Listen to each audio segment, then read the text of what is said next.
നമസ്കാരം. നമ്മുടെ ജീവിതത്തിൽ എല്ലാവർക്കും ഒരേ ഒരു ആഗ്രഹമാണുള്ളത്. നമ്മുടെ പരിശ്രമങ്ങൾ ആരെങ്കിലും ഒന്ന് കാണണം, അതൊന്ന് വിലമതിക്കണം. ചിലപ്പോൾ ഒരു ചെറിയ "നീ നന്നായി ചെയ്തു, നിന്നെക്കുറിച്ച് നല്ല അഭിമാനമുണ്ട്" എന്ന വാക്കുകൾ പോലും ഒരാളുടെ മനസ്സിൽ വലിയൊരു സന്തോഷം സൃഷ്ടിക്കും.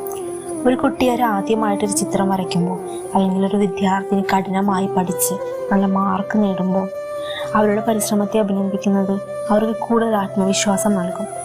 പലപ്പോഴും നമുക്കറിയില്ല നമ്മുടെ ഒരു നല്ല വാക്കിന് ഒരാൾ കാത്തിരിക്കുന്നുണ്ടെന്ന്. പുറത്ത് ചിരിച്ചുകൊണ്ട് നടക്കുന്ന പലരുടെയും ഉള്ളിൽ പല വിഷമങ്ങളും അനുഭവിക്കുന്നവരായിരിക്കാം. അത്തരത്തിൽ നമ്മൾ നൽകുന്ന ഒരു ചെറിയ അഭിനന്ദനം അവരുടെ മനസ്സിൽ പുതിയ പ്രതീക്ഷയും ധൈര്യവും ഉണ്ടാക്കാൻ കഴിയും. അഭിനന്ദനം നൽകാൻ പണമോ സമ്മാനങ്ങളോ ആവശ്യമില്ല. സ്നേഹത്തോടെ പറയുന്ന കുറച്ച് വാക്കുകൾ മതി. അത് ബന്ധങ്ങളെ കൂടുതൽ ശക്തമാക്കുകയും സ്നേഹവും ബഹുമാനവും നിറഞ്ഞൊരു സമൂഹം വളർത്തുകയും ചെയ്യുന്നു. അതുകൊണ്ട് മറ്റുള്ളവരുടെ നല്ല പ്രവർത്തനങ്ങൾ കണ്ടാൽ മടിക്കാതെ നമ്മൾ അവരെ അഭിനന്ദിക്കണം. കാരണം നമ്മുടെ ഒരു നല്ല വാക്ക് ഒരാളുടെ ദിവസം മാത്രമല്ല, ചിലപ്പോൾ അവരുടെ ജീവിതം പോലും മാറ്റിമറിച്ചേക്കാം. അഭിനന്ദിക്കാനൊരു നിമിഷം മതി, പക്ഷേ അഭിനന്ദനം ഒരാളുടെ ഹൃദയത്തിൽ ജീവിതകാലം മുഴുവൻ നിലനിൽക്കും.